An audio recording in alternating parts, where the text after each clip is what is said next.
Doctor ortho Ayurvedic oil और capsule, अब दर्द भी घुटने टेकेगा। दिल्ली ब्लास्ट केस में 4 आरोपियों की कोर्ट में पेशी। इनमें 2 डॉक्टर भी। अल फलाह यूनिवर्सिटी का चेयरमैन पहले से ही 13 दिन के रिमांड पर।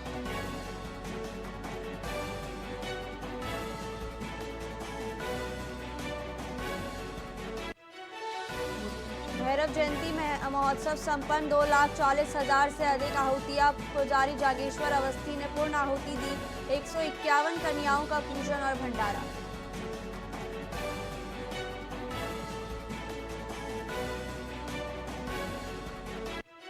रायगढ़ में अब तक 5,845 कुंटल की धान खरीदी। अवैध धान परिवहन कोचियों पर भी रखी जा रही नजर। अवैध धान जब्ती के 10 से अधिक प्रकरण।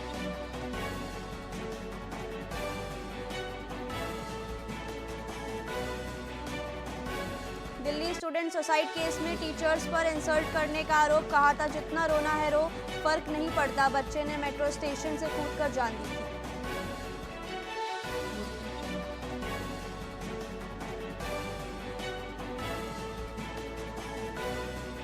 नया मोबाइल लेने की जिद। हाईटेंशन टावर पर चढ़ा युवक। 35 फीट ऊंचाई पर 2 घंटे चला ड्रामा। करंट सप्लाई बंद होने से बाल बाल बचा।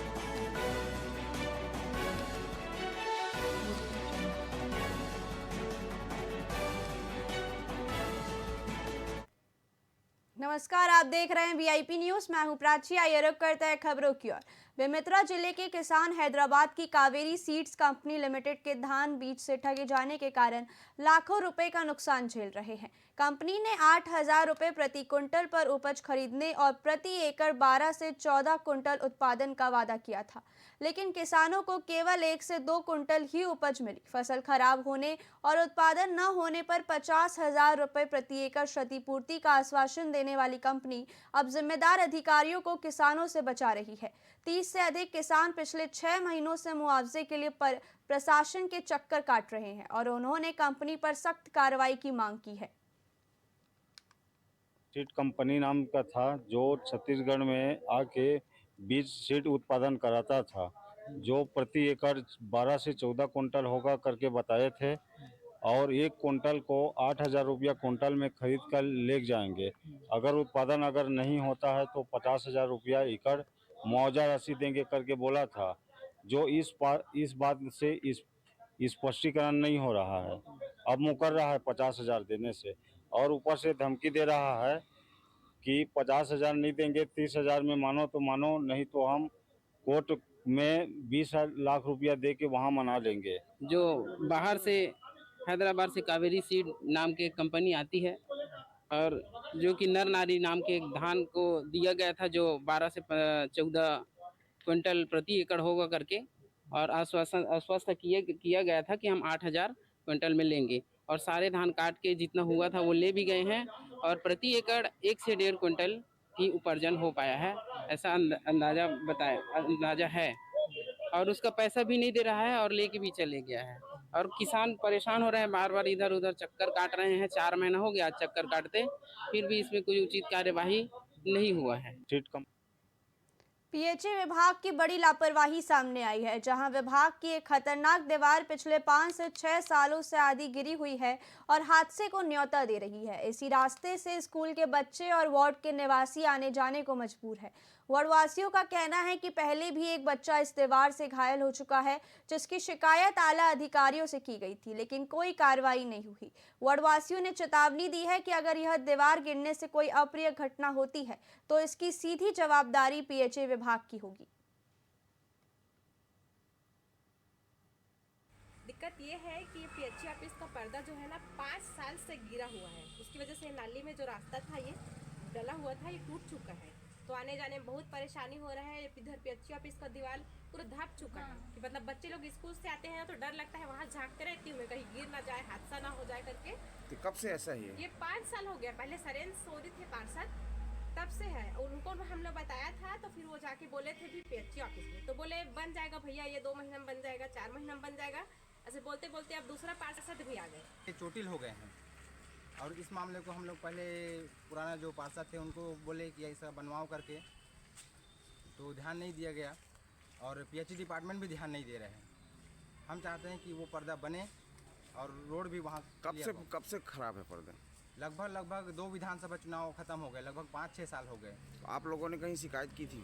शिकायत लिखित में शिकायत तो नहीं किए थे, लेकिन 1-2 बार ऑफिस में आके हम लोग ने टच किया था कि सर पर्दे को बनाइए, तो बोले कि 2-4 महीने में बन जाएगा, 2-4 महीने में बन जाएगा। आज उस बात को 3 साल हो गए, बिल्डिंग शुरुआत नहीं हुआ था, तब से वो पर्दा टूटा हुआ था।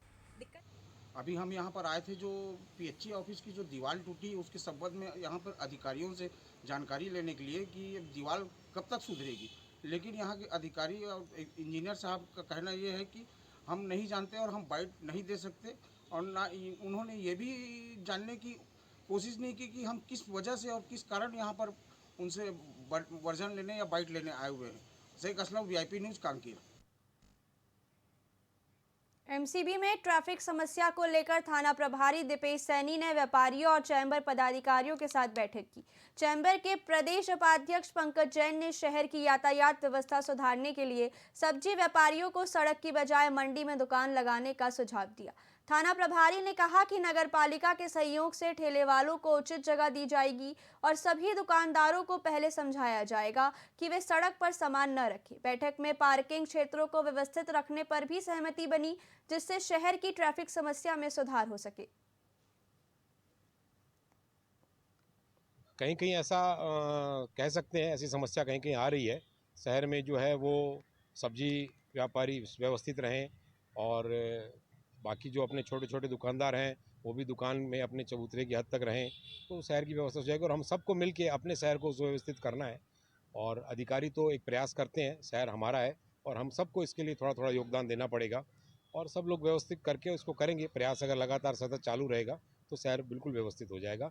और छोटा शहर है, पुराना बसा हुआ शहर है, जगह उतनी है और सीमाएं हैं, इसीलिए समस्या आ रही है। आज जो ट्रैफिक के संबंध में जो मीटिंग ली गई है, हमारी एसपी मैडम हैं रत्ना सिंह मैडम के निर्देश पर, आज जो शहर में यातायात जो ठीक ढंग से नहीं है उसको सुदृढ़ करने के लिए मीटिंग रखी गई थी कि हमको किस टाइप से उसकी यातायात व्यवस्था को ठीक करना है, ताकि कुछ कुछ पॉइंट हमें बताया गया है, हमने उनको भी बताया गया है। तो अब आगे चल के ट्रैफिक व्यवस्था को सुदृढ़ करने के लिए हम प्रयास करेंगे। पेंड्रा थाना क्षेत्र में 2 फरवरी 2024 को हुए सनसनीखेज हत्या मामले में अपर सत्र कोर्ट ने फैसला सुनाया है। कोर्ट ने मृतका के कलयुगी बेटे शिवम मिश्रा को दोषी मानते हुए आजीवन कारावास और 10,000 रुपए की सजा सुनाई है। शिवम ने विवाद के बाद अपनी मां पर लोहे की रॉड से हमला किया था, जिसके बाद इलाज के दौरान उनकी मृत्यु हो गई थी। साक्ष्यों और पोस्टमार्टम रिपोर्ट के आधार पर कोर्ट ने शिवम को हत्या का दोषी पाया।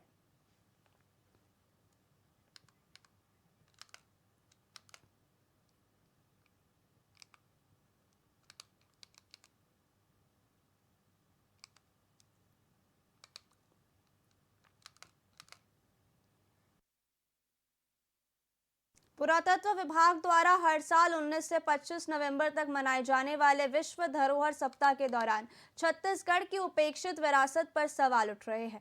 राज्य में कई महत्वपूर्ण स्थल हैं, लेकिन वे अब तक यूनेस्को की विश्व धरोहर सूची में शामिल नहीं हैं। पुरातत्व के जानकार वीरेंद्र श्रीवास्तव ने उपेक्षा पर चिंता जताते हुए कहा कि अब तक किसी भी धरोहर को यूनेस्को में रजिस्टर नहीं कराया जा सका है। हालांकि नोडल अधिकारी डॉक्टर विनोद पांडे ने बताया कि राज्य शासन श्रीपुर और कांकेर घाटी जैसे स्थलों को सूची में शामिल कराने के लिए लगातार प्रयास कर रहा है।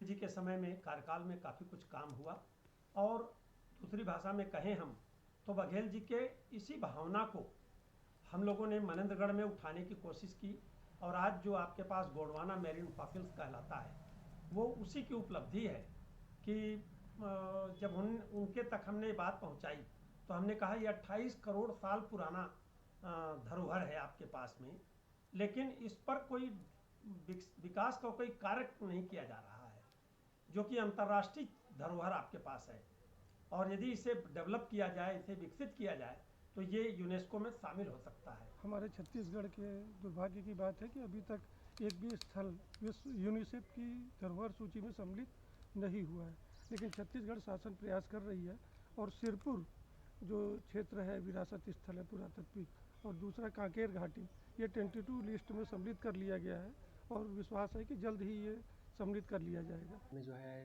पर्यटन की बहुत संभावनाएं हैं, और जैसे हमने मरीन फॉजिल पार्क को भी विकसित किया है, वैसे ही हम एक एक करके बाकी स्थलों को भी अब करते जाएंगे। यहाँ सिद्ध बाबा पहाड़ है, वो भी काफ़ी अच्छा है और व्यू भी वहाँ से टॉप पे जाके बहुत अच्छा है। तो वहाँ हम लोग वॉच टावर बनाने की प्लानिंग कर रहे हैं। पगोडास तो हमने बनाया हुआ है और जो मंदिर है वो अपने आप में बहुत अच्छा है। केदारनाथ जो है उसके मॉडल के रूप में बना हुआ है, तो लोग वहाँ बहुत विजिट करने आते हैं। जी के समय में एमसीबी का 29 करोड़ वर्ष पुराना गोंडवाना मरीन फॉसिल पार्क जो अब तक उपेक्षित था, डीएफओ मनीष कश्यप की दूरदर्शिता से संभाग का नया टूरिस्ट हॉटस्पॉट बन गया है।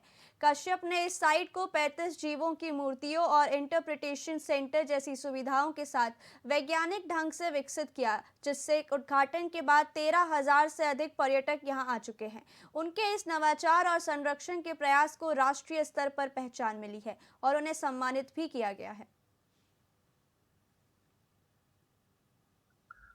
देखिए, मनेंद्रगढ़ में गोंडवाना मरीन फॉसिल पार्क जो एशिया का सबसे बड़ा मरीन फॉसिल पार्क है और 29 करोड़ साल पुराना है।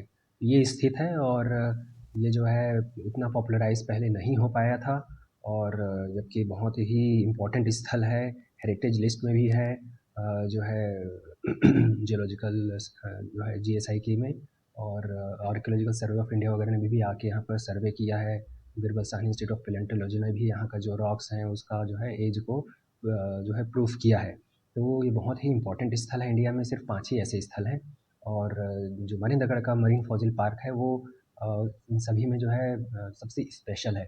तो अभी तक ये उतना पॉपुलराइज नहीं हो पाया था और वन विभाग को हैंड ओवर हुआ था ये और हमने प्रोटेक्शन उस समय किया था, जो है इसमें दीवार वगैरह खड़े किया था।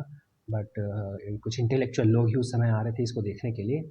फिर हमने इसको सोचा है वन विभाग ने कि इसको टूरिज़्म पॉइंट ऑफ व्यू से भी इसको जो है अब डेवलप किया जाए ताकि लोग अवेयरनेस हो अच्छे से, साथ में इसका प्रोटेक्शन हो और जब टूरिज़्म बढ़ेगा तो यहाँ के लोग को रोज़गार भी मिले। तो सब तरह का जो है काम इसमें हो सकता था, तो इसको हमने इसलिए टूरिज़्म पॉइंट ऑफ व्यू से डेवलप किया है। महासमुंद पुलिस ने हुई चोरी का 24 घंटे में खुलासा कर बाप बेटे को गिरफ्तार कर लिया है। आरोपियों के कब्जे से 80,000 रुपए नगद और 12 लाख की कार बरामद हुई। सीसीटीवी फुटेज के आधार पर पुलिस ने दोनों तक पहुंचने में सफलता पाई। साइबर सेल और थाना पुलिस की संयुक्त कार्रवाई से मामला का खुलासा संभव हो सका। दोनों आरोपियों को जेल भेजने की कार्रवाई की जा रही है।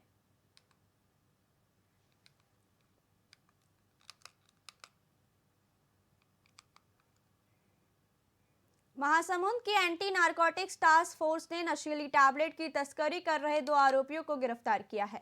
उनके कब्जे से 200 नशीली टैबलेट बरामद किए गए। आरोपी बिना नंबर की बाइक से उड़ीसा से नशीला माल लाकर महासमुंद में खपाने की फिराक में थे। टीम ने दोनों को पकड़कर एनडीपीएस एक्ट के तहत मामला दर्ज किया। आरोपियों को न्यायिक रिमांड पर भेज दिया गया है।